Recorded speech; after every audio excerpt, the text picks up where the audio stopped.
Yeah. Ow! Yeah. Big. I gotta make it just for my kids and for their kids' kids. That's wealth years and years. Promise my brother soon as he out and finish this bid, we finna do it bigger than anybody ever did. The odds is real big, jobs that's real big. Satan trying a little, my God is real big. Stayed up on the grind on the cards is real big. I gotta do it big, the only way that I can live. And I promise I'm trying to. Before you count me out, homie, let me remind you, they was blocking the shine. Now I think it's my time to count for them dollar signs like lights, they'll blind you. Alright, what's up? Welcome back. Thank you for stopping by. Today, I'm giving you my straight out of the box first impressions on the brand new Asics Metaspeed Sky. And as always, disclosures out of the way, Asics did send me this shoe for the purpose of review, but they're not getting to watch it before you, and all these opinions are my own. Okay, so what is the Metaspeed Sky? Well, this is Asics' brand new pure racing shoe. It's got a full-length carbon plate, and it's meant to compete with the best of the best out there. As far as stack height goes, we have 33 millimeters in the heel, 28 millimeters in the forefoot, giving you a drop of 5 millimeters, which is not super aggressive, but it definitely gets the job done, especially with this carbon plate in here that is full length, carbon fiber, and it slopes. It's a little bit closer to your foot in the heel, farther away in the forefoot, so you get more of this foam in between your foot and the plate in the forefoot. This shoe is releasing April 1st, and it's going to retail for $250. So let's take a tour of this shoe and talk about it a little bit. The upper is a single layered engineered mesh. It's directionally stitched for breathability, it moves better with the foot, and the upper is made out of 100% post-consumer recycled materials. So I think that's really cool. I mean, literally, recycled plastic bottles helped make this shoe. As far as the fit goes, as soon as I put my foot in this shoe, it fit perfectly. The heel is nice and snug. It's a little bit narrow and the forefoot is a little bit wider. So my foot had no problems in this shoe whatsoever. The tongue is very thin. It's not gusseted, but it does have this little loop right here, so it didn't move around at all. And with these laces being the type of laces that they are, a little stretchy, I didn't have any problems with how the laces felt across the top of my foot, even with this tongue being so thin. All right, now let's talk about the midsole, which is probably the most exciting part of this shoe. The foam is a brand new foam from Asics. It's also nylon based, so it's super light. It's got a full length carbon plate. The carbon plate follows this line that you can see right here, so it's a little bit closer to your heel, a little bit farther away from your forefoot, and I did confirm this with them. They said that it gives you a really aggressive toe off, and with this super aggressive slope on the front of the shoe, it's just made to go really fast. The midsole has a little bit of a flare right here that sticks out the side, and what that does is it just provides you a little bit extra stability when you're going at those speeds.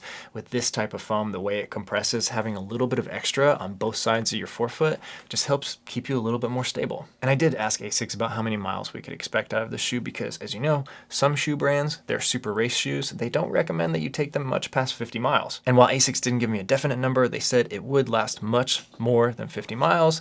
They designed the shoe specifically to last longer with the way it compresses, the way the foam returns. There was a lot of work that went into making sure that the foam would last longer. All right, so let's talk about the outsole. As you can see, the rubber covers most of the outsole, and it's Asics grip rubber, which comes over from the trail running line, and I thought that was really cool. And they did mention, they said it's going to be a lot more grippy in wet conditions than some of their other road shoe compounds. So that was really cool. Coming back into the midfoot and into the heel, you've got this rubber that kind of extends back on the outside edge and this extra part on the inside edge. And the reason why these are here is because in their research, they said that most people who have more forefoot or midfoot strike, as you fatigue in a marathon, your strike just slowly creeps back and you start using your heel just a little bit more. And so they wanted to provide some extra rubber there so it wouldn't wear out as fast. So that's pretty much it for the overview of the shoe and the specs and everything, how it's designed. So now let's talk about how I felt in the shoe. And oh boy, let me tell you, this was a trip. As I mentioned in the other video that I uploaded today on the Asics Magic Speed, I've only had these for a couple days and gone in one run, and I did both of my runs on the same day, back to back. I did 5 miles in each shoe. The first run was in the Magic Speed, and then I looped back to the house and put this shoe on and went out the same exact course, 5 miles, and when I put this shoe on, it was like putting rockets on my feet. I'm not kidding. Like, this was an amazing experience. When I was running at a fast pace, this shoe felt so good. And when I kind of inadvertently slowed down a little bit, I got an instant feedback response, and I was much more aware of my pace in this shoe than in any shoe I've ever ran in before. I was able to hold a much quicker pace for longer than I typically could at the same effort output level. So then we got to talk about the price. $250 for this shoe. That is a lot of money. That's a lot of money for anybody. But when we start getting into technologies like this, like carbon plate, this type of foam, money really does buy you quicker paces. It's going to take time off of your PRs. Unfortunately, that's just where we are. If you've never run in a carbon plate shoe before and you drop $250 on this, you will go faster. Just facts. You're going to. So that's my take. It's tough. It's a lot of money. But if you have it and you spend the money, you invest in a shoe like this, you're going to drop time on your PR. So if you have the funds, this shoe is going to fit in really well to your running shoe lineup as your dedicated race shoe. And Asics has said that this is going to last longer than the typical race super shoe. So you should be able to get a couple races out of this shoe at least. So that's it, my first impressions of the Asics Metaspeed Sky. Asics' new super shoe. Definitely like way more than I need right now. I'm not racing any road marathons or half marathons where I need to PR or anything like that.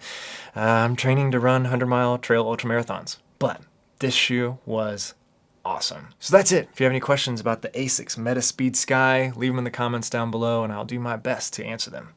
Thanks for watching. I'll see you again soon. Bye. Big, I gotta make it just for my kids and for their kids' kids. That's wealth years and years. Promise my brother soon as he out and finish this bid, we finna do it bigger than anybody ever did. The odds is real big, jobs that's real big. Satan trying a little, my God is real big. Stayed up on the grind on the cars is real big. I gotta do it big, the only way that I can live. And I promise I'm trying to before you count me out.